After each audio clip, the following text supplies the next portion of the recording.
Hi, this is Terry. Welcome back to my channel. We are recording this on a little bit of a gloomy Friday. It was nice earlier and then the weather changed, right? Yeah, no, I went on a run this morning and I was wearing long pants and I thoroughly regretted it because I was kind of dying. And then by the time I had showered and gotten dressed, I needed to change out of my shorts and now I'm in pajama pants and fuzzy socks and I was wearing a hoodie earlier. And yet it was super humid yesterday and gross, which is kind of, analogous to all that we're going through right now, which is we are in a major state of flux. I think personally in our lives, definitely as a country, and I think globally as well. We are in a time of transition, and it's uncomfortable. And I think the good thing is I talk to my executive coach Bev about on a regular basis because it seems like I'm always in a state of transition. That this discomfort, and I think COVID threw us all into a massive amount of discomfort and uncertainty and change, and it really made it super ripe for the revolution that needs to happen around systemic and institutional racism, and really becoming more and more aware of our biases, specifically around the Black people in the United States. But I think if we take a step back, biases in general, and how we view other people, how we make assumptions and generalize, and not necessarily see people individually, but find a way to categorize them and make blanket statements about people.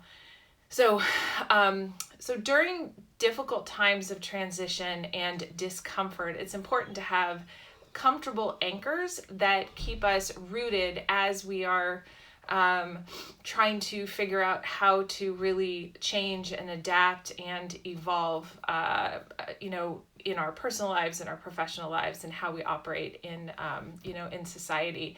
One way that I do it, and I know Ray does it too, is through we call comfort food books. I just call them comfort books. They're comfort books. So Ray, you're rereading something that you haven't read in several years? Yeah, I'm rereading the Ranger's Apprentice series since it's 12 books long, and I'm only on book 4 from when I started yesterday. No wonder you haven't been available.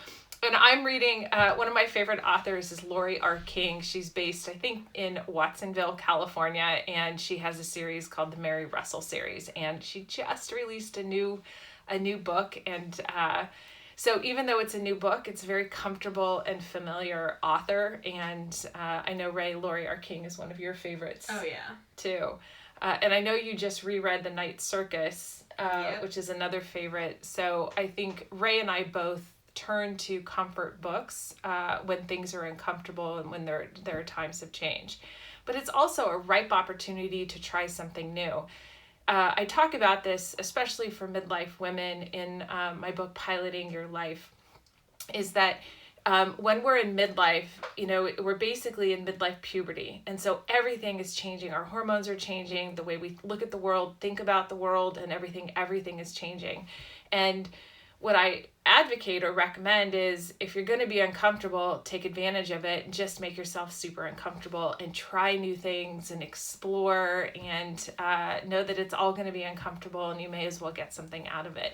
And that's kind of how I'm seeing this, really this revolution that's happening here in the United States, with a lot more people becoming much more aware of the racism, the difference between the haves and the have-nots, and how we all contribute to the systemic and institutional racism, and trying to be more intentional about our hiring, our investing, our consumer purchases in terms of who we support with our economic dollars, our economic power, and those people who we don't. And I exchanged a thing on Twitter with a gal who made a comment that she was super happy to see all of the Black owned businesses that were being supported right now. And she's like, I sure hope this continues.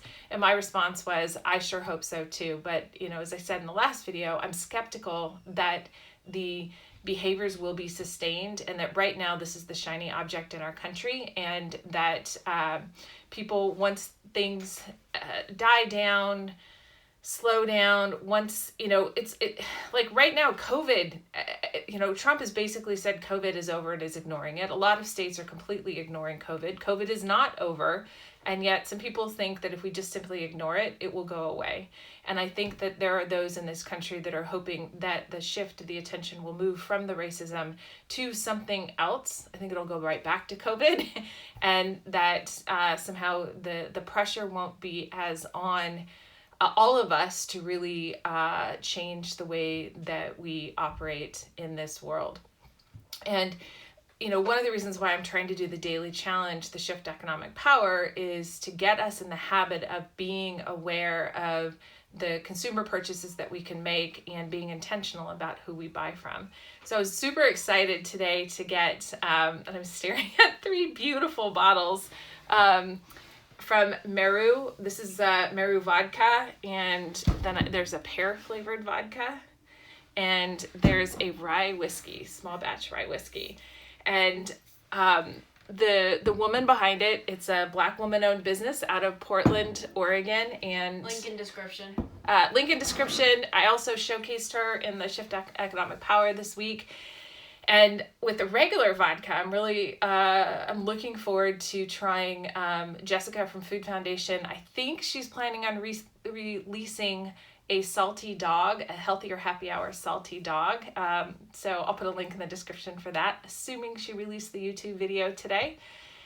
And she also talked about maybe using the pear vodka in order to create another cocktail. So hopefully I can help her experiment with that. We can come up with something and use that.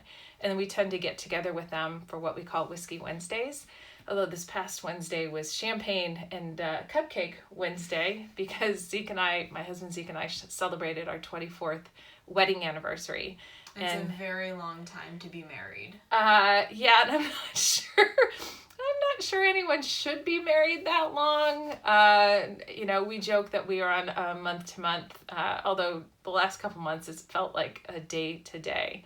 But getting back, so Wednesdays are Whiskey Wednesdays, so we'll have to bring this out this next Wednesday and enjoy it. So I'm super excited. You know, trying a new brand, Black woman owned, and then last week I was wearing this headband. And I'll put I can't pronounce it's Grace Eli, I can't pronounce it, but I'll put a link in the description. I wore this the other day, actually. I wore it with a black dress, and we went out to dinner at Donato's here in Redwood City, and I wore a mask, and you know what? I'm going to go out to the website and see if I can get a matching mask, because it'd be super fun to wear something that's black. Like, I wore a little black dress with this, and then a matching face mask. I think that would be kind of super fun. That would be fun. So, in other news and trying something new, I actually bought something from it's a white guy who's heading up this particular company called Formulate. But the reason why I want to bring it up is the company is called Formulate, and I got custom shampoo and conditioner by this company. Oops, there's some stuff. Pretty fun bottles. And I went through and I made a bunch of decisions, but my personal chemist and my personal formulation tech, they're both women. And so I'm excited to check this out and see if it is good stuff for my hair. I feel like I'm stepping up consumption. We didn't do a lot of spending during COVID, largely because we couldn't go out. Oh, I went to Target for the first time. Oh my gosh, it was so fun to be able to wander the aisles, even though I only bought sunscreen, Visine, pens, and lotion. And foot lotion. I mean, I didn't buy much of anything, but it was I got some pens. You got some That's pens. Cool. I bribed Ray. I was like, you can have something if you come. to target. So stepping up the consumption a little bit, some of it in things that I'm intentional about, like, I just did an order from McBride Sisters for some wine that should be coming. Ooh, I might be getting that wine order today. A bundle, Black woman-owned business out of Oakland, California. I'm excited about supporting them. And, what I like about this is I may be able to just simply reorder. If I like it, I'll just reorder it. And I will have then changed and shifted my spending behavior around it. Already I order some gin from Freeland Spirits, which is a woman-owned business up in Portland, Oregon. So we'll have to see. I had an unexpected in that I had purchased because I had to buy at least one new computer. My Surface battery expanded, and I've been using my son's computer, and he's going to want it back at some point. But that was an unplanned, unexpected, unhappy purchase. Ended up supporting Microsoft, and I'm okay with supporting Microsoft. I think Bill Gates, Melinda Gates, the Gates Foundation, I think they do okay things, so I'm okay with that. Which brings me to some of the companies and some of the performative allyship that we're seeing out there in terms of various different, whether it's investors or politicians or celebrities or various different people who are, denouncing racism, and it just feels like a lot of rhetoric and not a lot of action, which I think I talked about just the other day. And one of the biggest ones is about Alexis Ohanian, Serena Williams' husband, who was the founder of Reddit, and he was on the board, and he stepped down to make room for a Black person on the board.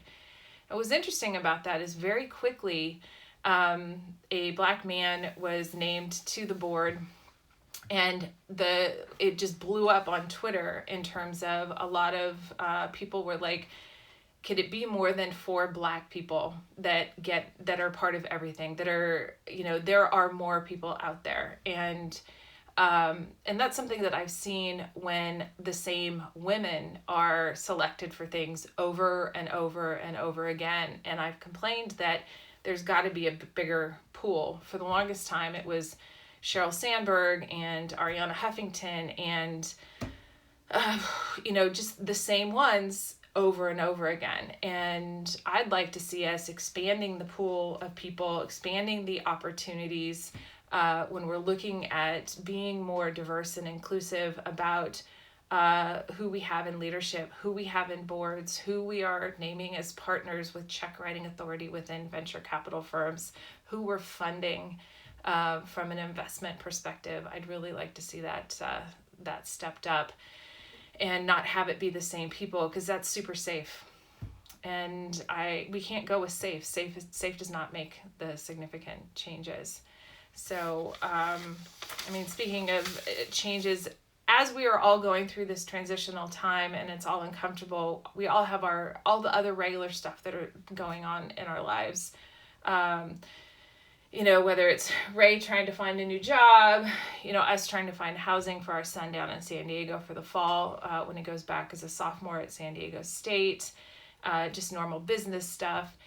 We have to, as we're going through and dealing with this, just keep a lot of this need for change at the forefront of our mind. COVID still exists, racism still exists, misogyny still exists, xenophobia still exists, queer phobia still exists, and so we can't get complacent. We can't just go, it's just too much, not have to deal with it. We've got to find a way to balance it and make sure that we're moving things forward at the same time as we're dealing with our daily stuff. And I think that's heavy enough for the moment. It's a little early for me to go make a cocktail, but there's definitely one in the future for me. Anything I missed today, Ray? I did not know what you were planning on talking about, so I have no idea. But this seems to be a rather, I don't know.